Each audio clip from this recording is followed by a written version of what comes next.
Maray pa, aramon niya to unyan sa DCGB. Nata, ano man dapat kong maaraman dyan? Ata, magdangog kita. Aramon niya to ang kakaibang mga impormasyon, mga istoryang mapapakinabangan baaguan panguntuhan. Totoo yan! Uya na ang programang Aramon Nyato digdi sa DCGB. Kaiba si Mardela, Aramon Nyato.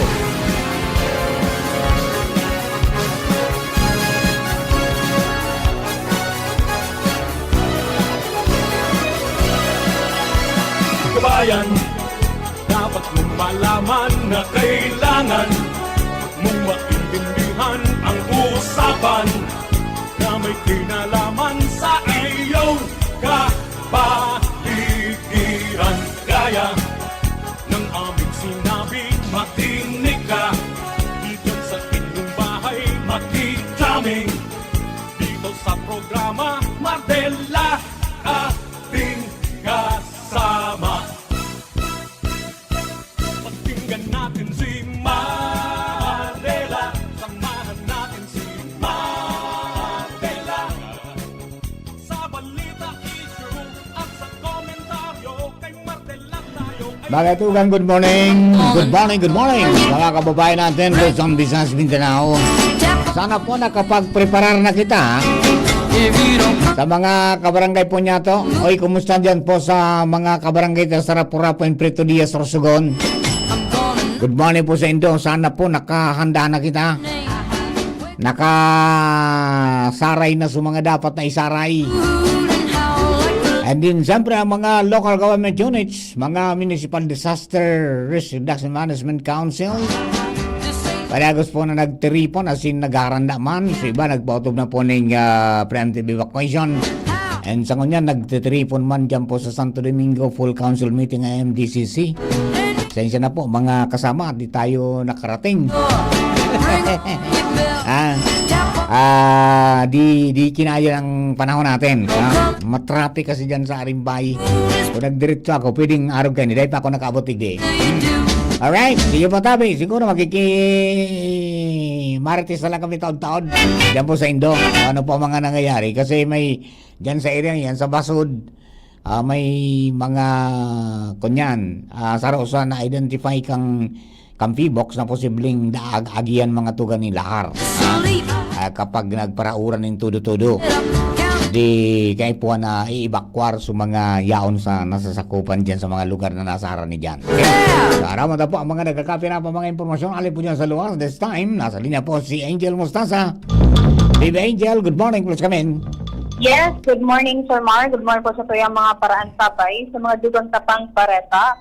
Epektibo alas 5 nin agas sa aga, Setyembre 26, 2025, ipapautab na kan lokal na gobyerno kan Legazpi sa pangalan ni Mayor Bishop Ismail ang liquor ban kung saan ang gustong sabihin kay ni Sir Mar, bawalan pagpabakal, pagbakal, at in pag-inom kan si isay man na individual sa laukan premises kan syudad kan Legazpi. Ang gustong sabihin sa kantang barangay kan Legazpi, bawal muna ang pag-inom. Ang desisyon, Sir Mar, na ginibo ni Mayor Ismail para masiguro na ang lambang Legazpenyo ang dapat na alertado sa may pagpapaluwas na anunsyo kan mga opisyal, kan gobyerno para maibita na ano man ang pangyayari. Dahil ang tahabo na daan niya, Sir Mar, na mautro itong pangyayari kan mga nakaliis na taon, nakang kasagsagan ngayon kan na bagyong Remy, igunin mga estudyante dyan sa may parte kan Rawis, na nag-iirinong pada, Sir Mar, nakasagsagan kan na bagyong Remy, minalas sa naka-iskaparkan buhay, inanod so na natakluban so pigay-istaran nila pigay-istayan na lugar kung saan na nagiinom. Nagkagaradan po, Sir Mar. Nako. And pagpaabot naman da po, Sir Mar, duman sa pagpaluwas ng anunsyo, manungod ko na mapautob ng curfew, ibabasa da po yan nila, Sir Mar, sa ipapaluwas man ng mga anunsyo kat pag-asa sa mga masunod na oras. Roger. Sinabi ni Ismail na poon muna na pagkaudto, pagod alas 8 at pa na pagkabanggi, ipinag-orden niya na ang pagkakaigwan ng preemptive evacuation kan mga pamilya as in individual na prone sa hazard aron kan pagbaha, pagrasay kan daga, itong mga kararaning susalog as in ang mga nasa pamitusan kan bulkan. Maygot na tinawan kan doon na kan alkalde na magsunod sa orden kan mga opisyalis kan barangay as in sa LGU Dahil sa pag sinabing mag-evacuar na Sir Mar, dahil lang sa kasagsagan kan bagyo, wara din mangyayaring rescue. Roger. Yan po Sir Mar, ang mga dugang pa pong informasyon halis sa luwas, Angel Mustarza, DCGB. Thank you very much, Baby Angel. Mga tugang yan po mga doon natong informasyon. Hali po dyan sa luwas. Hali po na Angel Mostaza. Ngunyan pong aldaw na ininin Webes. No? Petsa 25 sa bulan mga tugang kang Setyembre. Nag-andam po ang gabos para dyan sa pag gagalaw man na pag-abot po kang bagyong si Opong. Nasa linya po si Mayor Bong Banda kan Santo Domingo. Pero natatapos pa ng Zoom meeting po ninda in preparation kan assessment taka anong mga dapat nagiribuhon. Mayor Bong, good morning po tabi. Yes, good morning. Yes, on air po tabi kita Mayor Bong sa programa dito sa DCGB. Since na po di ako nakaabot na traffic. Okay lang po, Sir Mar. Sir Bong, ano na po ang nahamaan duman po sa pagtiripong ng MDCC? Ano po ang mga plano tabi? Actually, katatapos lang po kasamuyang pag-meeting sa gabos sa mga line agencies and kariba sa mga aktibong barangay captains kang 23 barangays. And so far, okay man po. Talagang we are ready, we are prepared. Pag-abot naman sa preparation tadigi sa maabot na bagyo. And also, coordinated man po ini sa MSW dita na talagang tig-preparan ta naman po. And gunyan, ma-inspect kami with Sir Ian kang MDR sa mga evacuation site sa Samoya ang personal na ilingon. Opo. Mayor Bong, ano yan? May areas po ba? May mga residents kita na subject for preemptive evacuation? Actually, ang advice mo lang po, ining sa mga kakatugangan na talagang mga, example, bedridden na, sa mga senior citizen na talagang alanganin na sinda maka-evacuate sa aga. So, this afternoon, we advise na talagang inuto ng po sinda. Ayun, opo. Mayor Bong, may nakapwesto ba kitang mga nagtirin dyan sa may Partikang Boulevard sa kayong piryahan? Ano pong plano po sa inda? In-advise na naman po sinda na talagang mag-preparar kung mapapwede, mag-evacuate muna po. I-dismantle muna sa mga ninda duman, structure.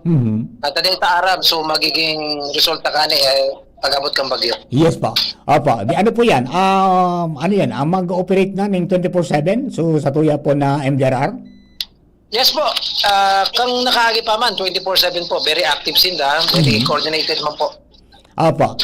Mayor Bong, baka po may gusto ka pong ipaabot pangapudan sa mga constituents na nag-antabay po sa kanyan. Go ahead, tabi.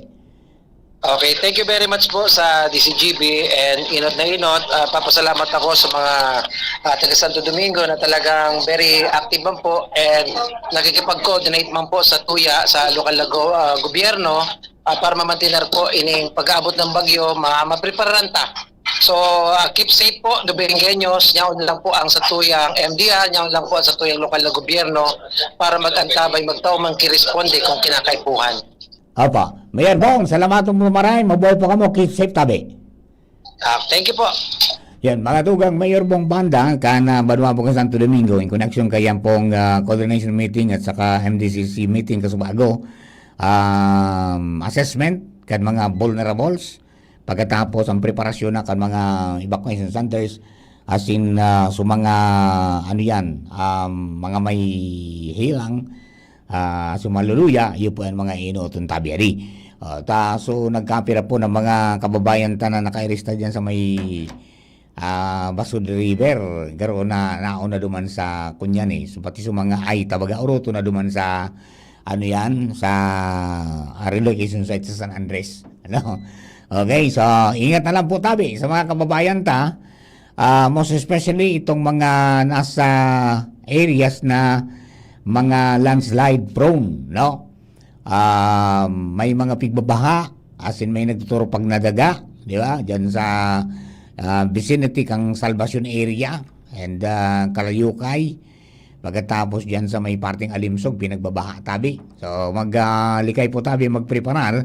And then tamang-tama man na nagarating din sa mga punong barangay, 23 barangay captains, mga tugang mga punong barangay nagarating din sa pagtiripon. Tangani po na maprepararan as in maikulokar sa tama na mga lugar sa mga kababayan. Tata medyo kunyan, sabi nga ni kaya ni dapat prepararan ta po talaga ini, di magparadaro ng donong ta, mahiwas po mga tugang ang kunyan, mahiwas ang sakop kay ni pong bagyo, halos bilog na Bicol region mga tugang, dahil lang sa dakula siya, no?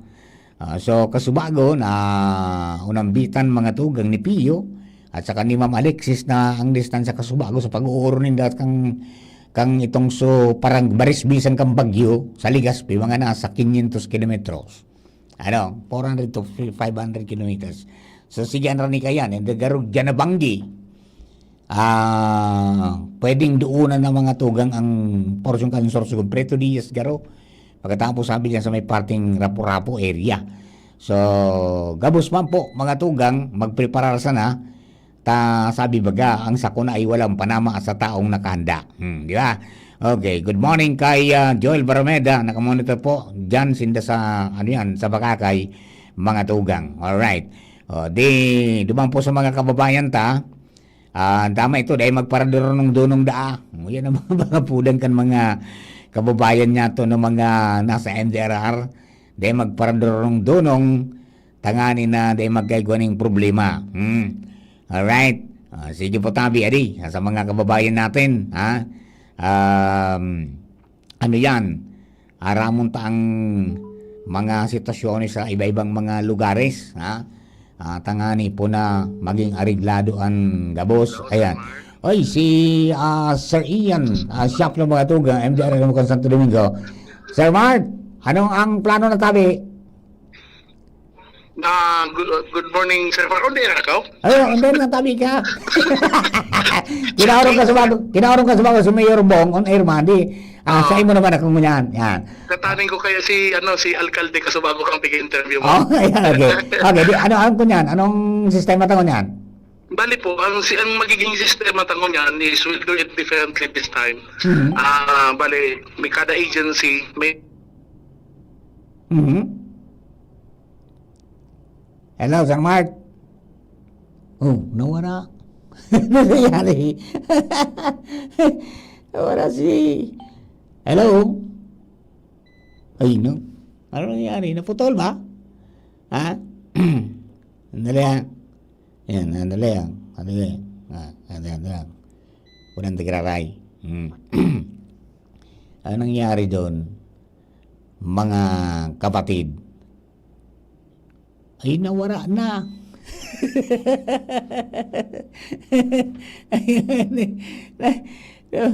Wala na kita. Ginat-birits na si. Baka nalubat. Nangyari. Anyway, doon pa sa mga kababayan ta. Nalubat garo si Sir Mark Diwali. Okay, dahil nakantabay mo po ang grupo para umakudir. Kuning kaso may mga kaipuan po ning linya sa komunikasyon. Mga tugay niya. Ulang buwang kabalikat Civicom na magantabay. Good morning man kay classmate. Councilor Joey Maristela. Yan, sigurado ini ang mga kaparmers kayo ni pinag-arabisuan naman kung pwede makapag-ani na ning early harvest na bata birthday ko niyang kan municipal municipal agriculture officer si Sergino Gregorio. Happy birthday Sergino. Okay, good morning kay Bing Buen Bones. Yan, good morning everyone. Keep safe everyone. Okay. Dahil na nakabalik si si Sir Mark. Garo nalubat garo Siya sana. I-try tapan sa pa mga tugang ta. Pag ni ay di pwede nalubat garo.